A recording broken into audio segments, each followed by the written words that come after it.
शुरू करते हैं आज का एपिसोड और सीखते हैं from the magic of thinking big से कि कैसे हम भी इलान मस्क की तरह पावरफुल बन सकते हैं। तो इस किताब का सबसे पहला पॉइंट है थिंकिंग मेक्स इट पॉसिबल, मतलब आपकी सोच ही आपकी दुनिया बनाती है। किताब के ऑथर जो कि जॉर्जिया स्टेट यूनिवर्सिटी में एक मार्केटिंग प्रोफेसर थे, एक दिन उन्होंने अपने स्टूडेंट्स को एक एक्सरसाइज दी। उन्होंने अपने स्टूडेंट से पूछा कि जिस सिस्टम में हम रह रहे हैं उस करंट सिस्टम को कुछ सालों में बंद कैसे किया जा सकता है। तो भाई सवाल सुनते ही सब स्टूडेंट्स आपस में बहस करने लगे कि this is crazy, this is not possible, ये तो हो ही नहीं सकता। तो पहले तो ऑथर ने अपने स्टूडेंट्स को शांत किया और फिर उनसे कहा डोंट रिस्ट्रिक्ट योर थॉट्स कि ये पॉसिबल है या नहीं है। लेट योर क्रिएटिविटी फ्लो और सोचो कि इस करंट सिस्टम को बंद कैसे किया जा सकता है। तो स्टूडेंट्स ने फ्री माइंड से दोबारा सोचा।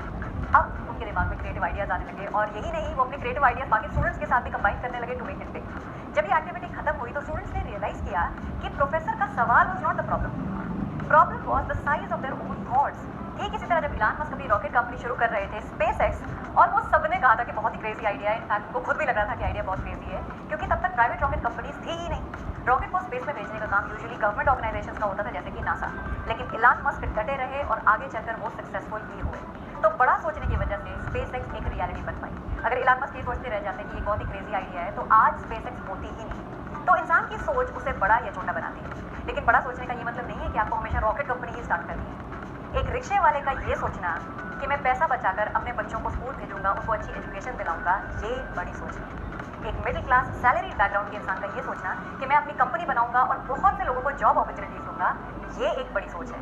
एक पैसे वाले इंसान का ये सोचना कि मैं अपने पैसों से लोगों की मदद करूंगा, ये एक बड़ी सोच है। तो अपनी करंट सिचुएशन को अपनी सोच पर हावी मत होने दो, कीप थिंकिंग बिग। दूसरा पॉइंट है progress happens step by step, मतलब जहां आपको पहुंचना है वहां आप कूद कर नहीं पहुंच सकते, आपको स्टेप बाय स्टेप ही चलना होगा।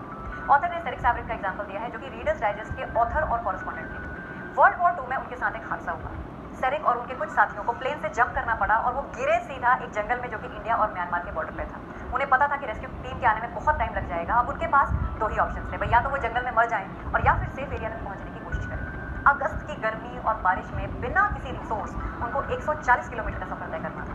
अब पहले ही दिन सब लोग थक गए, उनके पैरों में छाले पड़ गए, पीपल स्टार्ट गिविंग अप। उनको लगने लगा कि हम 140 किलोमीटर कभी भी कवर नहीं कर सकते। फिर भी वो ये सोचकर चलते रहे कि अरे सामने ब्रिज दिख रहा है, चलो वहां तक चल लेते हैं, अरे सामने गांव दिख रहा है, चलो गांव तक चल लेते हैं।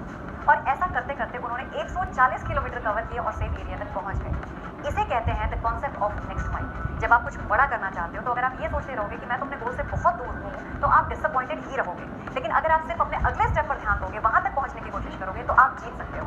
इलान मस्क ने भी स्पेस एक्स के बारे में कुछ इसी तरह की कहानी बताई है कि इनिशियली उन्हें भी नहीं पता था कि ये कंपनी कितनी आगे जाएगी, पर वो धीरे धीरे अपने अगले स्टेप पर फोकस करते गए और फिर नासा से उन्हें मशीन सप्लाई का एक कॉन्ट्रैक्ट मिला एंड रेस्ट इज हिस्ट्री। आप सभी जानते हैं कि कंपनी कैसे सक्सेसफुल है। ही always focus at the immediate next step. तो अगर आपको लगता है कि लाइफ में आपका गोल जो है वो बहुत दूर है तो प्लीज घबराना मत, just focus on the next mile. किताब का तीसरा पॉइंट है कि आपको बिलीव करना पड़ेगा कि आप कुछ बड़ा कर सकते हो। You have to believe in it. अब आप कहोगे कि दीदी अगर बिलीव करने से सब कुछ हो जाता तो आज पूरी दुनिया बिलियनर होती।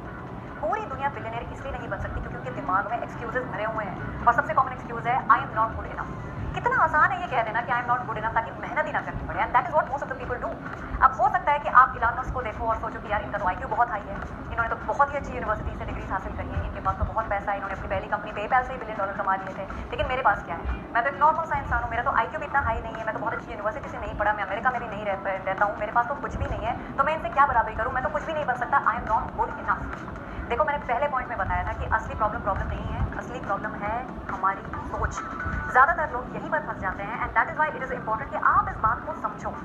इमेजिन करो कि अगर मैं आपको एक कमरे में बंद कर दूँ और आपसे कहूँ कि इस कमरे की दीवारें दुनिया की सबसे स्ट्रॉन्ग दीवारें हैं। बाहर जो ताला लगा है ऐसा ताला है कि जिसे कोई तोड़ ही नहीं सकता। आप यहाँ से कभी बाहर जा ही नहीं सकते। आपको जिंदा रखने के लिए मैं खाना पानी दे दूँगी, पर आप बाहर नहीं निकल सकते। अगर आपने मेरी बात बिलीव कर ली तो आप वहीं फंसे रह जाओगे। लेकिन अगर आप मुझसे सवाल पूछना शुरू करोगे या दीवार को चेक करोगे तो हो सकता है आपको पता चले कि यार ये तो हल्की सी दीवार है, इसे तो कोई भी तोड़ सकता है, या फिर चलो मैं निधि से नेगोशिएट करके देखती हूँ, क्या पता मुझे बाहर जाने दे। तो ज़्यादातर लोग अपने आप को इसी तरह अपनी सोच के कमरे में बंद कर लेते हैं, बिना कोशिश किए, बिना सवाल किए। वो सोचते हैं कि उनकी सिचुएशन इम्पॉसिबल सिचुएशन है और वो कभी इस सिचुएशन से बाहर आ ही नहीं सकते, सक्सेसफुल बन ही नहीं सकते। अब ये एक प्रूवन फैक्ट है कि जिस सिचुएशन में आप हो, जिस भी सिचुएशन में, उस सिचुएशन में दुनिया का कोई ना कोई इंसान ऑलरेडी रह चुका है और वहाँ से बाहर आ चुका है। तो अगर उनके लिए पॉसिबल था तो आपके लिए भी पॉसिबल है।